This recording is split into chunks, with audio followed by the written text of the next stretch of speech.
안녕하세요. 오늘도 사연살롱을 찾아주셔서 감사합니다. 저는 예정대로였다면 작년 봄에 결혼을 했을 40살 여성입니다. 그러니까 작년에는 제 나이가 39이었죠. 그래서 나이 가지고 별의 별소리를 다 듣기도 했었는데요. 제일 많이 들었던 말은 그 나이 먹도록 시집도 안 가고 뭐 했냐는 소리였어요. 남들 시집가서 애 낳고 그 애들이 다 학교에 다니고도 남을 나이인데 여자가 그 나이 먹도록 혼자 사는 게 이상해 보였나 봐요. 하지만 저는 남편이 될 뻔했던 그 남자를 만나기 전까지 결혼은 해도 그만 안 해도 그만인 선택사항이었는데 다른 사람들은 그렇게 생각하지 않았어요. 일단 제가 시집을 못 갈 결정적인 하자가 있다고 생각했고 또 제가 유학도 다녀오고 대학원도 나와서 눈만 높아 남자를 못 만난다고 착각들을 하시는 듯 했어요. 하지만 저는 그냥 어쩌다 보니 그 나이 먹도록 혼자였고 조금 늦게 결혼하고 싶은 남자를 만나 늦게나마 결혼을 할 결심을 했을 뿐인데요. 그만큼 남자친구는 저에게 특별했어요. 집신도 짝이 있다는 말이 맞기는 한 건지 제 마음에 쏙 드는 남자가 세상에 있긴 하더라고요. 그 남자와 저는 사내 동아리에서 처음 만났어요. 저희 회사가 특이하게 동아리를 만들 수 있었거든요. 그래서 복지 차원에서 자기 개발을 할 수 있게 일정 금액이 나오기도 했는데 안 쓰면 없어지는 거라서 저를 비롯한 직원들이 어떻게든 쓰려고 동아리를 만들었어요. 다만 동아리를 빙자한 사교 클럽이나 유흥을 즐기는 동아리는 허가가 나지 않았는데 그래서 주로 있던 게 운동 종류의 동아리와 독서, 영화 관련한 동아리였어요.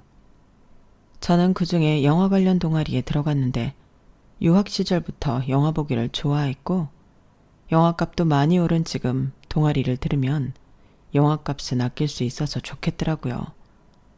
그리하여 영화 동아리 중 사람이 많이 없는 한 곳을 가입하게 되었고 매주 금요일 저녁 저희 동아리 사람들은 퇴근 후 영화를 보러 갔어요. 가장 보고 싶은 영화를 제가 각 추천하는 시스템이었는데 그중 반응이 제일 좋은 영화를 골라보고 저녁 식사를 하면서 그날 본 영화에 대한 소감을 이야기하며 일지를 적곤 했는데 그 일지 적는 사람이 저였죠. 그리고 남자친구는 저보다 6살이 어린 연하로 저희 회사에 입사한 지 얼마 되지 않아 동아리 신입이었는데요. 오랜만에 남자 회원이 들어와서 모처럼 동아리 분위기가 좋았어요. 저야 나이도 차이가 나고 직급도 차이가 좀 있어 겉으로 좋은 티를 내지 않았는데 이목구비도 또렷하고 키도 크고 언변도 좋아서 인기가 많아 보이더라고요. 게다가 이야기를 몇 번 나누다 보니 단순히 자기 개발빚을 목적으로 저희 동아리에 들어온 다른 사람들과 다르게 영화를 정말 좋아하는 사람이라 듣게 되는 이야기도 많아 좋더군요. 하지만 좋다고 해서 이성적인 호기심 같은 그런 마음이 아닌 그냥 딱 호감 있는 후배 동료 정도였는데 이것도 시간이 지나니 조금씩 달라졌어요. 매주 금요일이 동아리 날이라 참여율이 저조할 때가 있었거든요. 누구는 금요일이라 일정이 있고 누구는 휴가 중이라 못 나오는 날이 있으면 더러더러 그 남자와 저 둘만이 영화를 보곤 했는데 남의 시선으로 보면 저희도 마치 다른 커플들과 다르지 않은 연인 사이처럼 보였어요. 그리고 영화가 끝나면 식사를 하고 또 이야기가 길어지면 커피나 맥주를 한잔 할 때도 있는데 누군가의 시선으로 보면 영락없는 데이트였죠. 그런 날이 종종 있다 보니 서로가 서로에 대해 조금 더 알게 되고 그런 사적인 친밀감이 쌓여 금요일이 아닌 근무 시간에도 영향을 주곤 했는데 그 남자와 저는 같은 부서는 아니었지만 같은 층에 있어 얼굴을 볼 때가 자주 있었어요. 그렇다 보니 괜히 그럴 때는 반가운 느낌도 들었는데 그런 게 감정을 시작으로 저희는 연인 사이가 되었어요. 처음엔 사내 연애다 보니 비밀 연애를 하기로 했는데 그건 제가 그러자고 했죠. 아무래도 우리가 연상연하 커플이다 보니 말이 많을 것 같아 별로 공개하고 싶지 않았는데 누가 그랬죠? 가난과 감기 그리고 사랑은 숨길 수 없는 거라고요. 결국엔 들통이 나더라고요. 그래도 뭐 다 큰 성인 남녀가 서로 좋아서 만난다고 하는데 뭐가 이상한가요? 처음엔 이상한 소문이라도 날까 꺼리고 또 헤어지게라도 하면 불편할 것 같아 밝히고 싶지 않았던 연애는 오히려 거꾸로 밝히고 싶은 연애가 되었어요. 앞서 언급했듯 제 남자친구가 하우대가 아주 멀쩡하다 보니 관심을 보이는 여자들이 꽤 있었고 그런 날파리를 쫓아내기 위해서는 비밀 연애를 하면 안 되겠더라고요. 그리하여 들킨 김에 그냥 대놓고 연애를 하던 저희 두 사람은 누가 먼저랄 것도 없이 결혼에 대한 이야기를 하게 되었는데 저도 제 입으로 제가 결혼 이야기를 한다는 게 굉장히 낯설었어요. 사실 그때는 연애는 해도 결혼은 못할 것 같았거든요.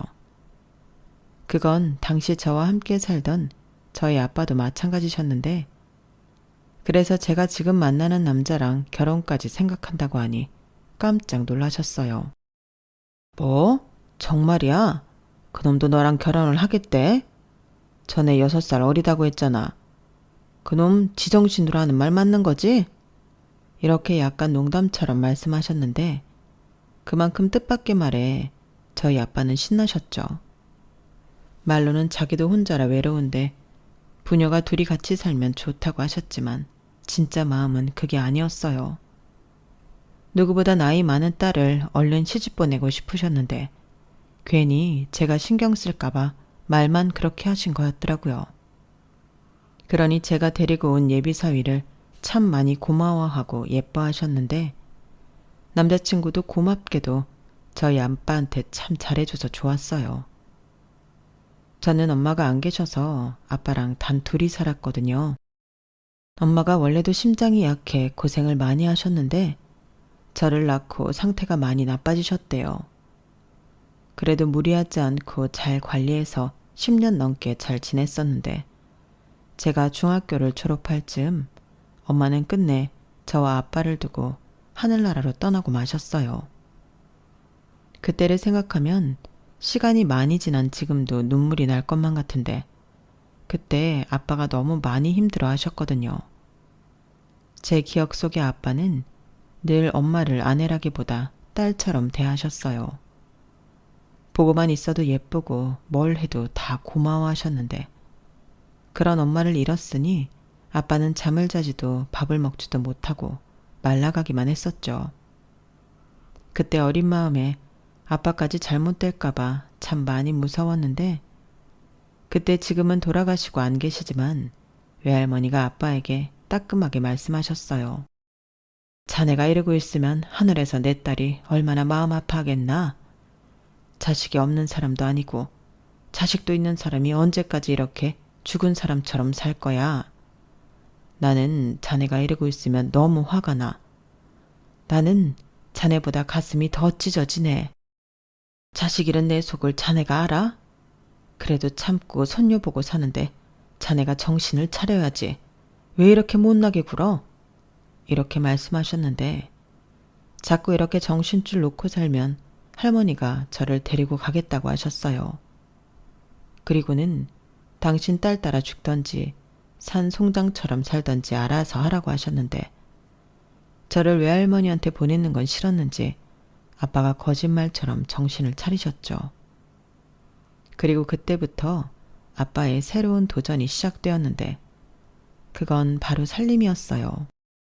아빠는 절대 재혼 생각이 없으시다며 청소, 빨래, 요리까지 다른 주부들처럼 해서 저에게 엄마의 빈자리를 채워주겠노라 하셨는데 처음엔 많이 서툴렀지만 매일 꾸준히 하는데 지금은 어느 주부 구단 못지않은 솜씨를 자랑하세요. 그리하여 덕분에 저는 딸이라는 이유로 엄마 대신 살림을 하는 일은 없었는데요. 지금 생각하면 저희 아빠라서 하는 말이 아니라 정말 대단하지 않나요?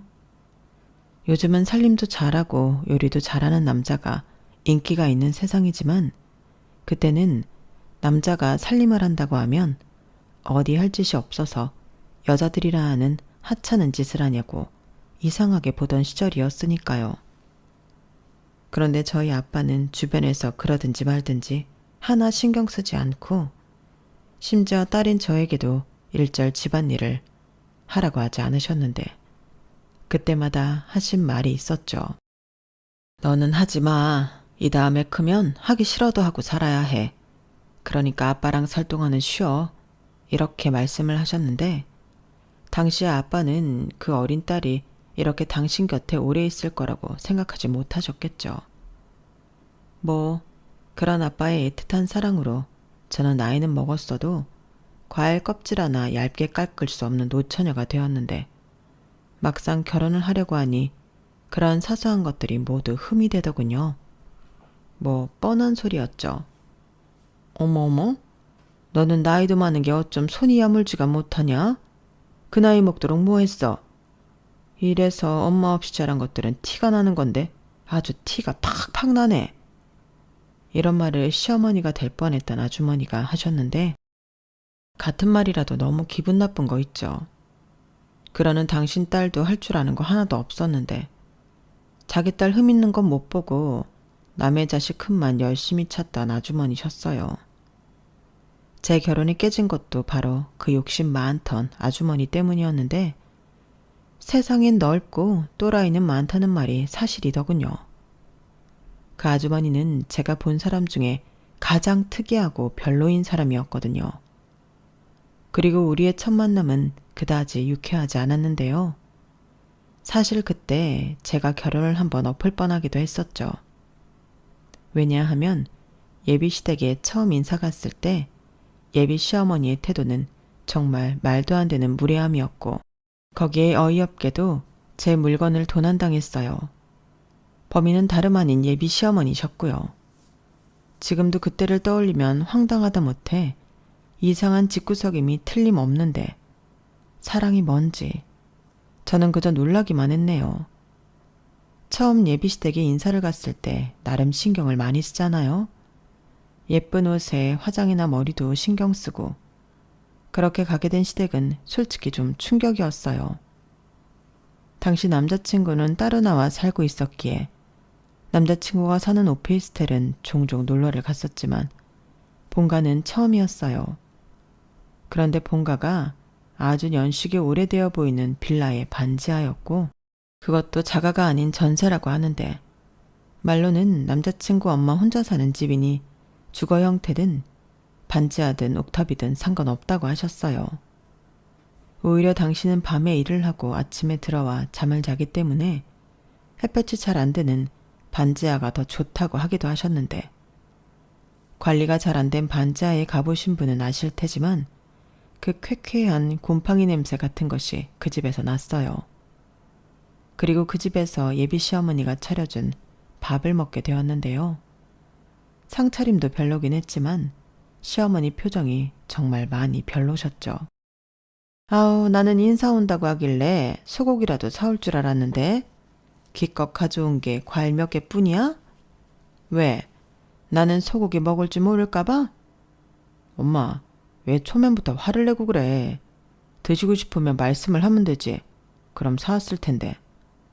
너는 그런 걸 꼭 말을 해야 하냐? 아니, 그것도 그래. 어차피 결혼하고 싶어 왔을 테니 그냥 다 얘기하자면 나 사는 꼴이 이런데 여기 와서 밥을 먹고 싶어? 어디 근사한 데라도 예약을 하고 밥이라도 좋은 걸로 사야지. 죄송해요. 저는 그것까지는 생각을 못하고 석진 씨가 그냥 가면 된다고 해서.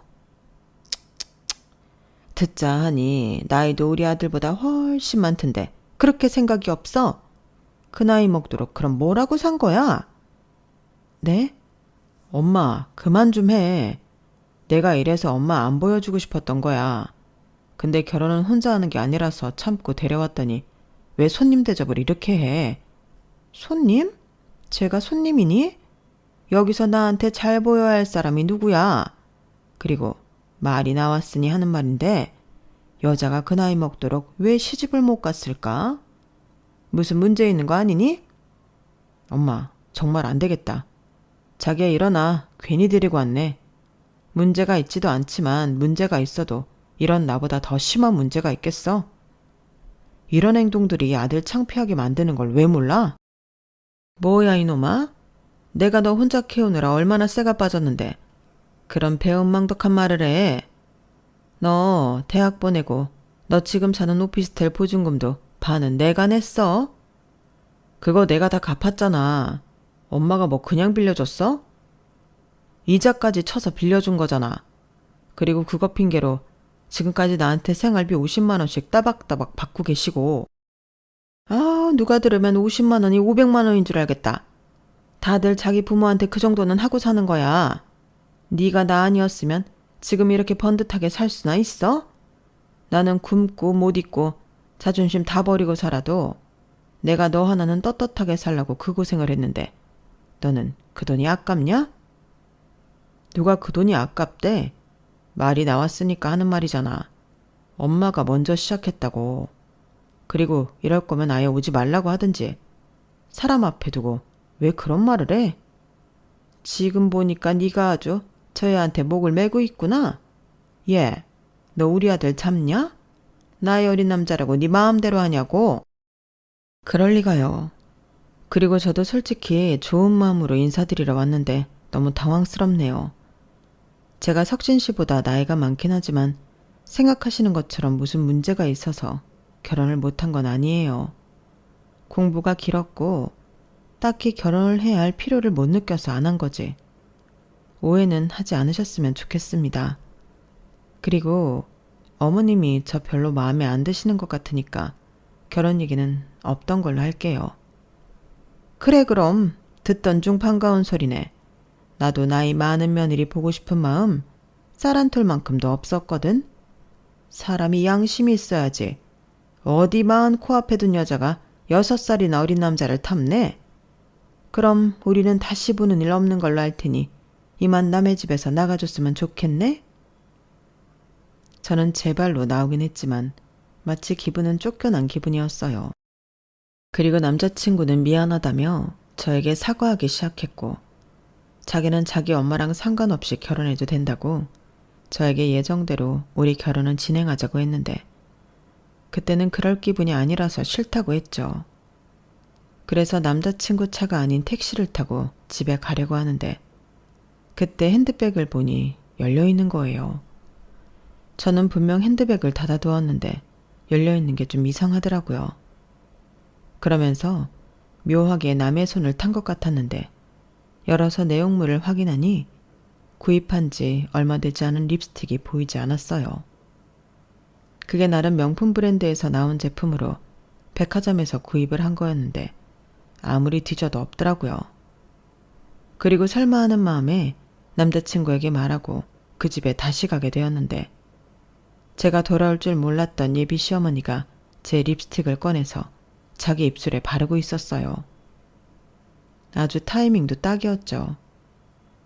남자친구는 한숨을 쉬었고 저는 제 것이 아니냐고 추궁했는데 그 아주머니는 조금 당황하더니 바닥에 굴러다녀 주웠을 뿐이라고 저더러 자기 물건도 하나 못 챙기냐고 나이가 아깝다는 등 저를 칠칠 맞다고 구박을 하시더군요. 그때 태도 역시 어찌나 뻔뻔하시던지 이런 집에 엮이면 평생 후회하지 싶어 뒤도 돌아보지 않고 나왔는데요. 남자친구랑도 헤어지자고 말했어요. 하지만 사내 연애의 나쁜 점은 계속 얼굴을 봐야 한다는 거였는데 정말 곤란하기 짝이 없었죠. 그에 반면 저와 생각이 같지 않았던 남자친구는 매일이 저를 잡을 수 있는 기회였는데 그래도 그때 당시는 남자친구와 결혼하면 안 되겠다는 생각이 확고했어요. 그래서 남자친구의 끈질긴 매달림에도 눈 하나 깜짝하지 않았는데 사실은 마음이 좋지 않았어요. 남자친구 집이 원래 힘들다는 건 연애하면서 이미 알고 있었고 남자친구도 사람이 괜찮고 저랑 잘 맞아 조건 같은 건 신경을 쓸 생각이 없었는데 100% 그 남자 엄마 때문에 결혼을 없는 거라 저도 마음이 불편하더라고요. 그리고 남자친구 말로는 자기가 엄마랑 연을 끊고 고아처럼 지내도 된다고 했는데요. 그게 말이 쉽지 천륜인데 아무리 남자친구 마음이 그렇다고 한들 그게 가능할 것 같진 않았어요.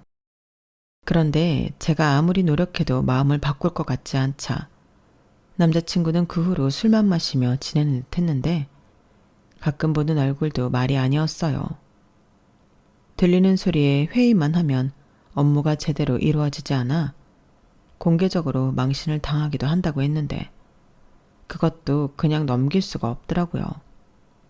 멀쩡했던 한 사람이 망가지는 걸 본다는 게 쉽지 않았어요. 어찌됐든 제가 신경 쓰는 사람이다 보니 마음을 쓰지 않을 수가 없었죠. 그리고 나중엔 회사도 그만둔다 어쩐다 하는 소리까지 들으니 보다 못한 저는 그 남자에게 만나자고 해서 왜 그러냐고 여자랑 헤어지면 인생이 끝난 거냐고 화를 내기도 했는데요. 그 남자가 그러더군요. 자기랑 헤어지면 내 인생은 끝인 게 맞지. 이렇게 말하는데 심장이 쿵 하고 내려앉는 것 같았어요. 아마도 제 안에 미련이 남아있어 그랬던 걸 텐데 더 이상 저도 제 마음을 숨길 수가 없더라고요. 분명 저 남자랑 결혼하면 시어머니라는 적과 평생을 싸워야 할지도 모르는 일인데 제가 또 마음 먹으면 지고 사는 성격은 아니라서 남자친구 믿고 한번 해볼까 하는 그런 어리석은 생각을 하게 되었어요. 결국 저는 남자친구와 다시 만나게 되었고 이번에는 남자친구가 중간에서 자기 엄마 단속을 하겠다고 나섰는데 그게 꽤 효과가 있더군요. 참고로 저희 집은 아빠와 저 둘이 살지만 꽤나 경제적으로 여유가 있었어요. 아빠가 유통업 사업을 크게 하시는데 친가도 외가도 다 어느 정도 재산이 있어서 저는 감사하게도 늘 유복하게 자랄 수 있었죠. 제가 친가 외가 유일한 손녀였거든요. 좀 특이한 케이스였기 때문에 엄마는 계시지 않았어도 사랑을 많이 받고 자랐는데 남자친구도 아버지가 없는 건 마찬가지였지만 저와 반대되는 생활을 해온 듯 했어요.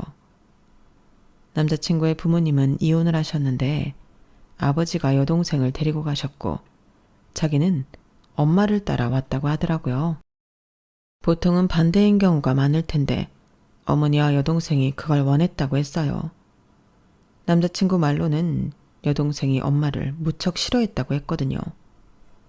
그리고 남자친구 엄마는 나이가 조금이라도 더 많은 자식을 데리고 살아야 그 자식 덕을 볼 수 있다고 생각한 듯 보였는데 가만 보니 남자친구는 싫다고 하면서도 자기 엄마가 억지를 부리고 고집을 부리면 끝내 그걸 전부 들어주더군요. 그리고 그런 태도 때문에 저랑도 파혼하게 되었는데요. 끝내 파혼할 줄 알았다면 그때 마음을 더 꽉 잡고 헤어질 것을 저 역시 후회를 많이 했답니다. 그래도 어쩌나요? 남녀 사이의 감정이라는 게 그렇게 바닥을 쳐야 미련이 남지 않는걸요. 게다가 아마도 제 조건을 모르고 나이 많은 며느리는 싫다고 하던 예비 시어머니는 당신 아들에게 들었는지 저희 집이 꽤 잘 산다는 것을 듣고 태도를 180도 바꾸었는데 솔직히 그때도 기분은 별로더군요. 순수한 마음이 아니라는 걸 너무나도 잘 알았으니까요. 하지만 남자친구와 다시 만났을 때는 저도 어느 정도는 마음을 먹었던지라 끝까지 나쁘게 나오는 것보다는 속물이고 가식이라도 그게 낫다고 생각했는데 그럼에도 불구하고 결혼까지 가긴 참 힘들더군요. 저희 아빠가 혼자신데 재산이 많다고 하니 예비 시어머니가 저희 아빠에게 관심이 많으셨거든요. 그런데 말이지, 아빠는 채운 생각이 없으신 건가? 재산도 많고 돈도 많이 벌면 주변에서 좋다고 하는 여자들 많았을 텐데. 아니 뭐 나는 그냥 궁금해서 물어보는 거야. 이렇게 저희 결혼보다는 저희 아빠 사생활에 더 관심이 있어 보였는데 그럴 때면 남자친구가 옆에서 엄마 주책 좀 그만 떨어. 설마 딴 마음이 있는 거 아니지? 나랑 지원이 결혼해. 그럼 두 사람은 사돈지간이라고. 이렇게 자기 엄마 단속을 했는데요. 저도 이상한 의심은 들긴 했지만 워낙 저희 아빠가 여자라든가 재혼에는 관심이 없으셨어요. 저희 아빠도 상견례 때 시어머니를 보고 특이한 성격이라고 좀 버거워하셨거든요. 하지만 사위될 남자친구를 생각해 결혼을 허락하셨고 저희 두 사람의 결혼에도 어느 정도 지원을 해주고 싶어 하셨는데 저는 솔직히 아빠의 지원을 바라지 않았어요. 제 나이가 몇인데 손까지 벌리면서 시집을 가고 싶지 않았거든요. 막말로 남자친구 사는 오피스텔에서 신혼살림을 시작해도 저는 상관없었고 제가 모은 돈과 남자친구 오피스텔 보증금 거기에 남자친구가 모은 돈까지 합치면 우리 두 사람 결혼하고 지낼 곳 마련하지 못할까 그런 생각이 있었죠. 다행히 남자친구도 제 생각을 듣고 그러자고 했는데 아니나 다를까 역시 예비 시어머니 생각은 다르더군요. 뭐야? 그럼 그 오피스텔 보증금을 네가 갖다 쓰겠다고? 왜? 그 돈은 내 돈이잖아. 그게 왜 네 돈이야? 내가 절반 가까이 해줬는데 거기에 내 지분도 있는 거야? 엄마, 내가 그 돈 다 갚았잖아. 무슨 소리야? 몰라. 그래도 그 돈은 내 돈이야. 엄마도 뭐 언제까지 반지하에 사니? 엄마도 햇빛 들어오는 집에 살고 싶어. 너 장가 가면 나 이사하려고 계획 다 세워놨는데 네가 그 돈을 챙기면 어쩌니? 그리고 지원이 너도 그래. 네 아버지가 뭐 안 해주신대? 돈도 많은 양반이 하나밖에 없는 늙은 딸을 그냥 시집 보낸다고? 어머니, 말씀 좀. 그리고 어머니 말처럼 제가 나이도 어리지 않은데 왜 아빠한테 손을 벌리겠어요?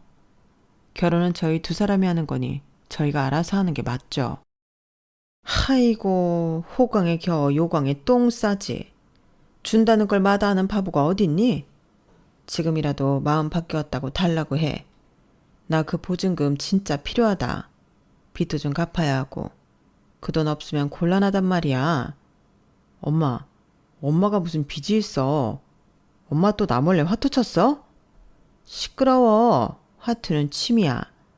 그게 아니고 그냥 야금야금 소액대출을 받았더니 그게 요즘 시끄러워. 독촉장인지 뭔지 계속 날아오고 법원에서 등기도 오고 좀 무섭더라고.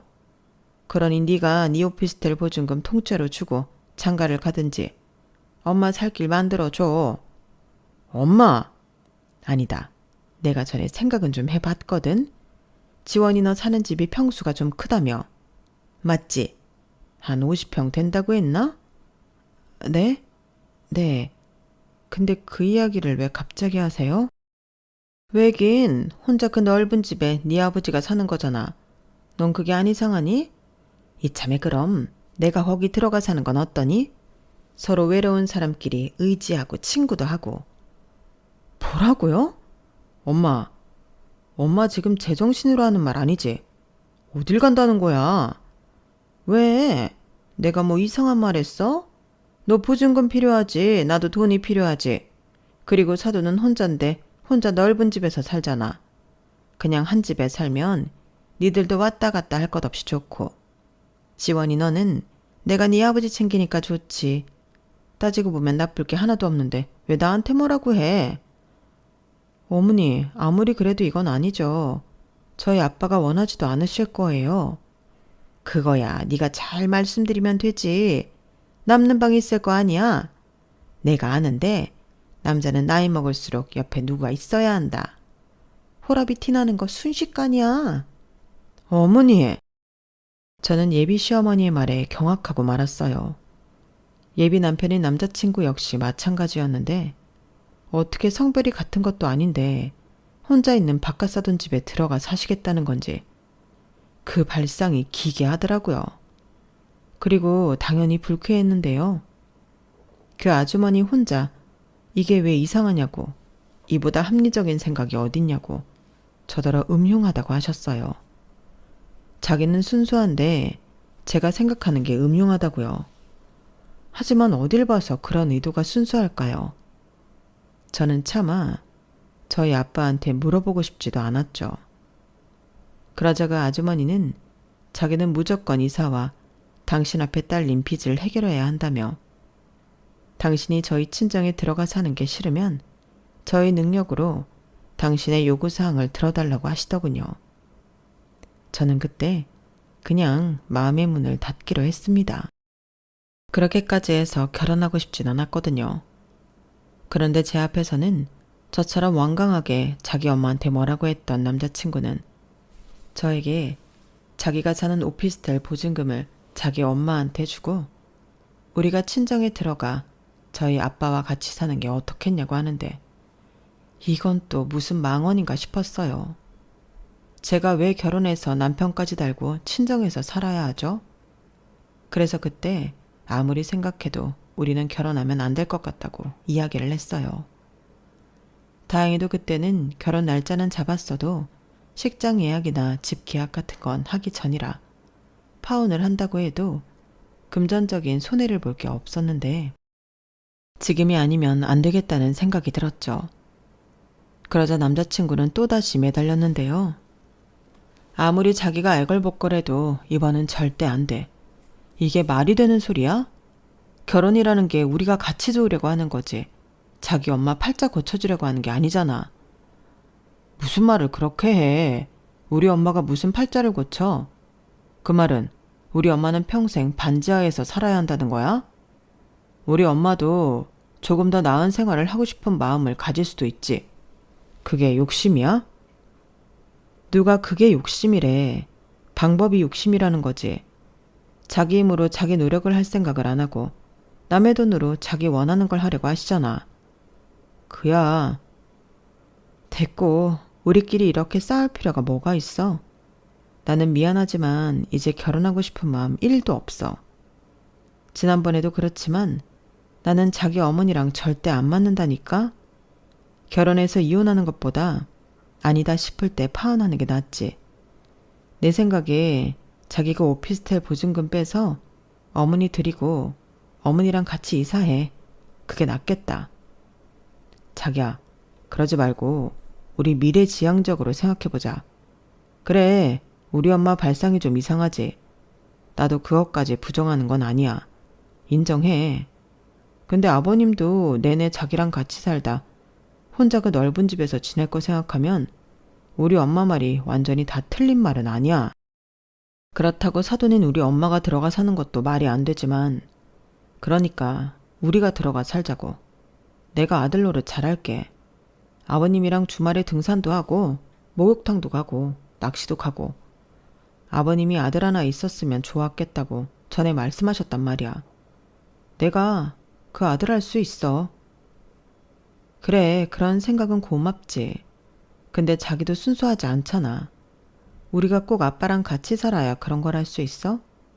자기 마음만 있으면 따로 살아도 할 수 있는 것들이야.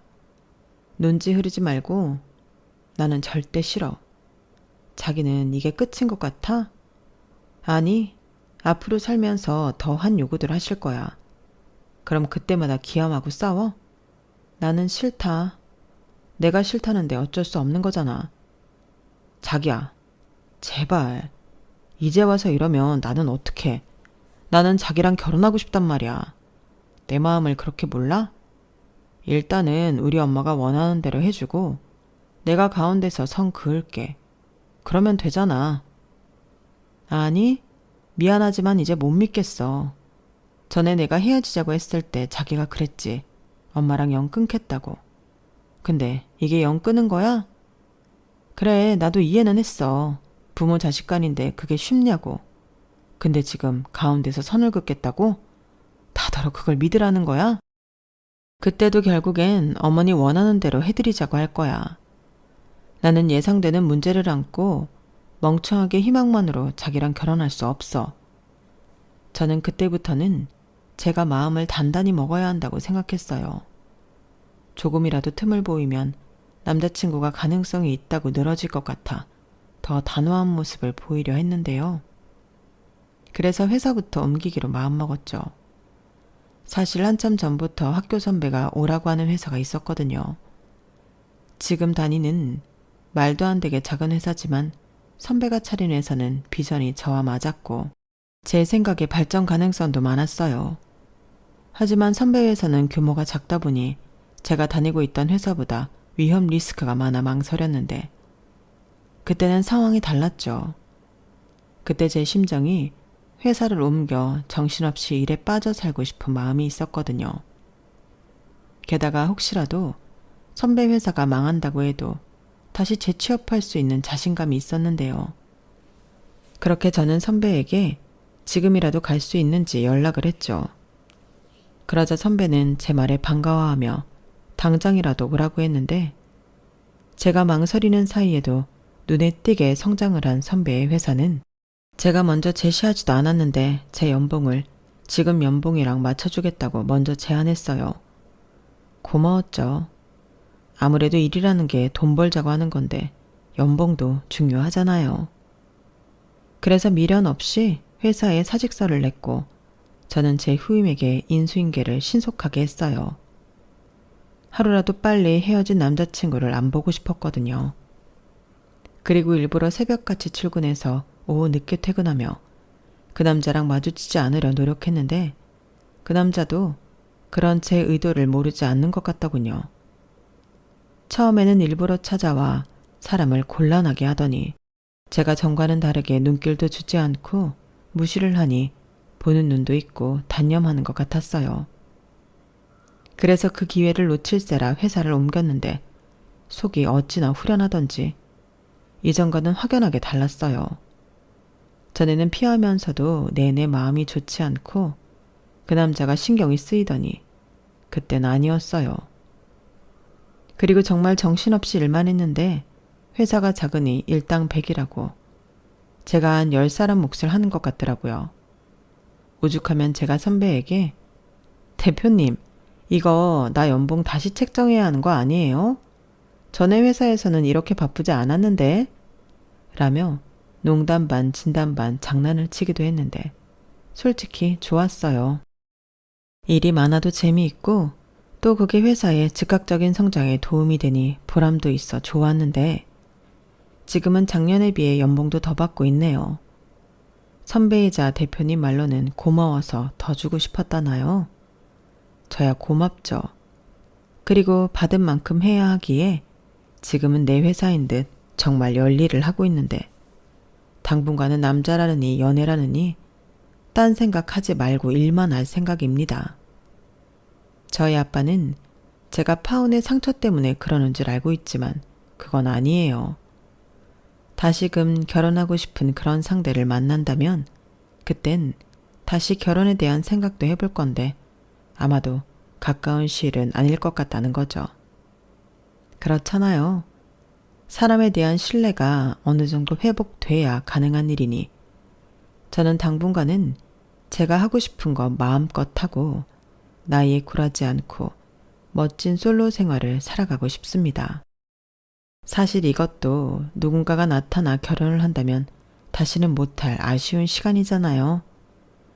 그러니 파혼을 너무 나쁘게 생각하지 않고 당연해서 잊고 있던 지금의 행복을 많이 느끼고 싶습니다. 인생은 한 번인데 무조건 행복해야 하잖아요. 그럼 여러분들의 인생도 늘 행복하길 바라는 마음으로 제 파혼 사연은 마치도록 하겠습니다. 지금까지 제 이야기 귀담아 들어주셔서 감사해요. 여러분의 가정과 인생에 늘 좋은 일만 가득하길 바라겠습니다. 안녕히 계세요. 여러분, 사연 댓글에 응원과 현명한 조언 부탁드려요. 좋아요와 구독은 저에게 큰 힘이 됩니다. 오늘도 좋은 일 가득하세요.